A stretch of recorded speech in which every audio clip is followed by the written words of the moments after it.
ድብርት ውስጥ ካለ ትናንትን እየኖርክ ነው። ፍርሃት ውስጥ ከሆንክ መጪው ጊዜ ውስጥ እየኖርክ ነው።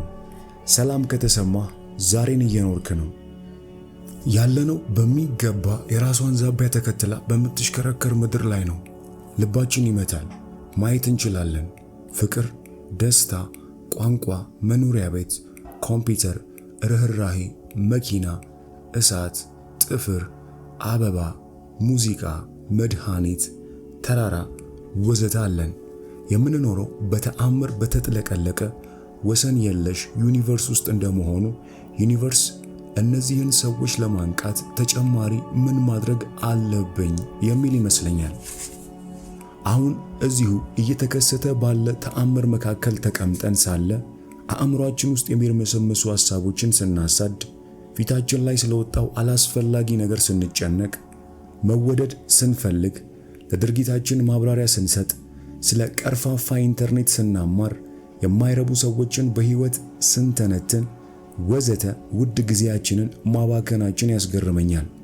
ዩኒቨርስ በጣም ይወደናል። ተአምራቱን እንድንጋራው ስለሚፈልግ አንዳንዴ የማንቂያ ደውል ይደውልልናል።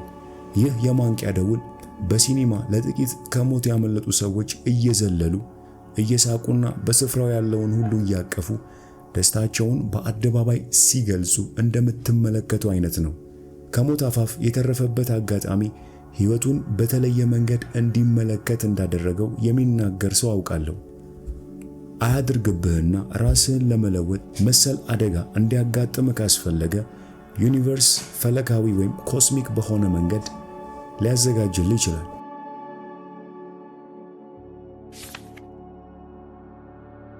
ዩኒቨርስ ነገሮችን መረዳት እንድትችል በብቁ መምህራን እንድትከበብ አድርጓል። ለምሳሌ እንስሳትን ውሰድ። እንስሳት የሚኖሩት ዛሬን ነው። ሚስጥራዊ ኃይላቸውም እንደነሱ እንድትሆን ተምሳሌት መሆን ነው። የጓደኛዬ ውሻ የታሰረው ለአንድ ሰዓት ብቻ ቢሆን እንኳን ሲፈታ የሚደሰተው ለ40 ዓመታት ሳይፈታ የቆየ ያህል ነው። ሲፈነድቅ ብታየው እዚህ ነህ፣ እዚህ ነኝ፣ እወድሃለሁ እና ሁሉም ቦታ አንሸራሽረኝ የሚል ይመስላል። ሕፃናትም ምርጥ መሪዎች ናቸው። ለምሳሌ ሕፃናት ስዕል በመሳል ላይ ከሆኑ የሚሰሩትን አቋርጠው እንዲያደርጉት እስካላዘዝናቸው ድረስ ሳይመገቡ፣ ሳይታጠቡ ወይም ሳይተኙ በሚሰሩት ሥራ ራሳቸውን ጠምደው ይቆያሉ። ሌሎች ስለነሱ ስለሚያስቡት ነገር አይጨነቁም። ምናልባት የሌሎች እኩዮቻቸውን ያህል ስዕል የመሳል ጥበብ ላይኖራቸው ቢችል እንኳን የሚያስደስታቸውን ነገር በነፃነት ያደርጋሉ። ሁል ጊዜ አሁን ላይ ናቸው። ደስታቸው ያለው አሁን ላይ ነው። ስለዚህ ምን እያልኩ ነው? ትምህርትህን ከሕፃናትና ከእንስሳት በብልጠት መቅሰም ይኖርብሃል።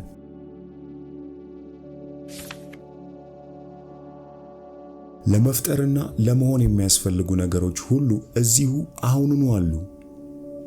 የምትፈልገው ገንዘብ አለ። ልታገኘው የምትፈልገው ሰው በህይወት አለ። የምትፈልገው የህይወት ልምድ አለ። ልትጽፈው የምትፈልገው ምርጥ የዘፈን ሐሳብ እስክትጠቀምበት እየጠበቀህ ነው።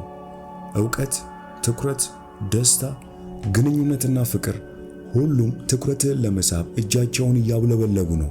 የምትፈልገውን ህይወት እዚህ አሁኑኑ ልታገኘው ትችላለህ። ስለምንድን ነው የማወራው? እዚህ ከሆነ የት አለ? የምትፈልገው ግን ያላየኸው ነገር እንደ ኤሌክትሪክ ኃይል አስበው።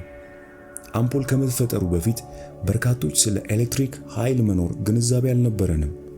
አምፖል ተፈጥሮ የኤሌክትሪክ ኃይልን ትኩረታችን ውስጥ እንዲገባ እስኪያደርገው ድረስ እዚሁ ሆኖ እያለ አላየነውም ነበር። ስለዚህ የምንፈልጋቸው ነገሮች ለማግኘት እንዴት ወደ እውነታው ልናመጣቸው እንደሚገባ መረዳት ነበረብን። የምንፈልጋቸው ነገሮችና አጋጣሚዎች እኛ ስለመኖራቸው ግንዛቤ ስለሌለን ወይም ልናገኛቸው እንደምንችል አለመገንዘባችን እንጂ እዚሁ ናቸው። አሁን ላይ መሆንን በተለማመድክና ከፈጣሪ ጋር በተገናኘ ቁጥር በጭንቅላት ውስጥ በሚመላለሱ ትርጉም አልባ በሆኑ ነገሮች ላይ ከመጠመድ የተነሳ ልታጣቸው የምትችላቸው ሐሳቦችና አጋጣሚዎች ሁሉ ወደ አንተ ይመጣሉ። በጭንቅላት ውስጥ ባሉ ጩኸቶች ስትጠመድ በወቅቱ በአካባቢ ያሉ ነገሮች ያመልጡሃል። ቆም ብለህ አሁን ምን እንደሚሰማ አስተውል። አየር ወደ ሰውነት ሲገባና ከሰውነት ሲወጣ ይሰማ። ቆዳ ላይ ያለው አየር ይሰማ። ዓይኖችህ ሲያዩ፣ ጆሮዎችህ ሲሰሙ፣ ልብህ ሲመታ ይሰማ። ከውስጥ ወይም ከውጭ የሚመጣውን ኃይል ተገንዘብ። ማሰብህን አቁመህ ከፈጣሪ ጋር ግንኙነት እንዳደረግ ይሰማ። ምንም እንኳን ከፍተኛ ዕዳ ቢኖርብህ ወይም እናትህን ለዓመታት ባታወራት እንኳን አሁን በዚች ቅጽበት ሰላምና ደስታን ማግኘት ትችላለህ። የቤት ኪራይ የመክፈልና ሰውነቱን የመንከባከብ ኃላፊነት ያለበት ሰው አልፎ አልፎ ወደ ትናንት መጓዝ እንዲሁም ስለ ወደፊቱ ማሰብና ማቀድ ያስፈልገዋል። ካለፈው ለመማር፣ ባለፈው ለመሳቅ ወይም ለአንዴና ለመጨረሻ ጊዜ ከህይወቱ ለማስወጣት ስላለፈው ሊያጠና ይችላል። አልፎ አልፎ መጪውንና ያለፈውን ጊዜ መጎብኘት ችግር የለውም። ግን በጸጸትና በቁጭት የምታሳልፈው ወይም የምታባክነው ከሆነ አይጠቅምህም።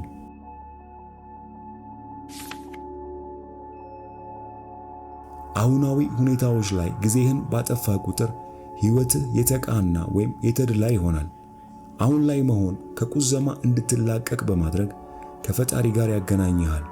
አሁናዊ ስሜትህን ከፍ ያደርገዋል። ተመሳሳይ አዎንታዊ ስሜት ያላቸውን ሌሎች አዎንታዊ ስሜቶችንም ወደ አንተ ይስባል እና እነዚህ ከፍተኛ አዎንታዊ ስሜቶች፣ ነገሮችና ልምዶች እዚሁ ናቸው። ካንተ የሚጠበቀው ዝም ብለህ ድግሱን መቀላቀልና ወደ ውስጥህ እንዲገቡ መፍቀድ ብቻ ነው።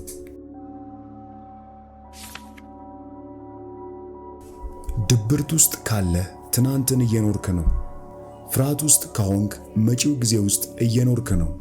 ሰላም ከተሰማህ ዛሬን እየኖርክ ነው። አንድ ቀን የዮጋ ክፍል ውስጥ አሰልጣኙ የርግብ አይነት አቀማመጥ ማለትም አንድ እግራችንን ወደ ኋላ ዘርግተንና ሌላውን ደግሞ ከፊታችን ወደ ጎን አጥፈን ወደ ጎን አጠፍ አድርገን ወደፊት በመጎንበስ በደረታችን እንድንተኛ ነገረን። ያን ቀን እርግብ ብሆን ጥሩ ነበር።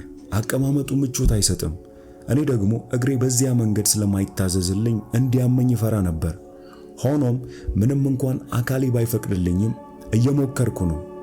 በልቤ ሌላ አይነት አቀማመጥ እንድቀመጥ እንዲያደርገኝ በማጸንም እንደተመኘው አልሆነልኝም። ምክንያቱም አሰልጣኙ ከዓለም ጋር ስላለን ግንኙነት፣ ስለ አተነፋፈስና ስለ ፈጣሪ በማውራት ተጠምዷል። በተቀመጥኩበት የምቀር መሰለኝ። እርሱ ራሱ ደግፎ ካላነሳኝ መነሳት የምችል አልመሰለኝም። ከዚያ ግን ጥልቅ ትንፋሽ ወሰድኩና ያለ ረፍት በአእምሮ የሚሰማኝን ጫጫታ ችላ ብዬ ለዝምታ ራሴን አሳልፌ ሰጠው።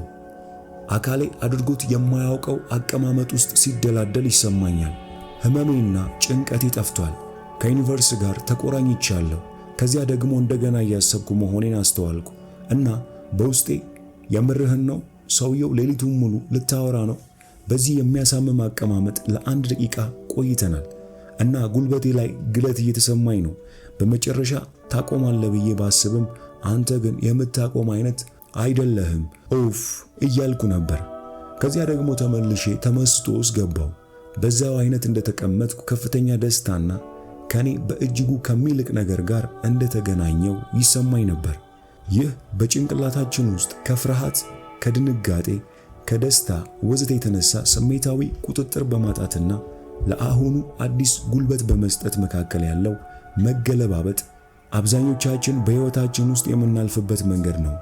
ለምሳሌ እኔ ወገቤ፣ ሽንጤ፣ ዳሌ ሊሰበር ይችላል መጪው ጊዜ ወይም አቀማመጤ ትክክል አልነበረም ያለፈው ጊዜ በሚል ጭንቀት ውስጥ ከመውደቅ ይልቅ በወቅቱ በነበረው ውብ ነገር ልደሰት እችል ነበር።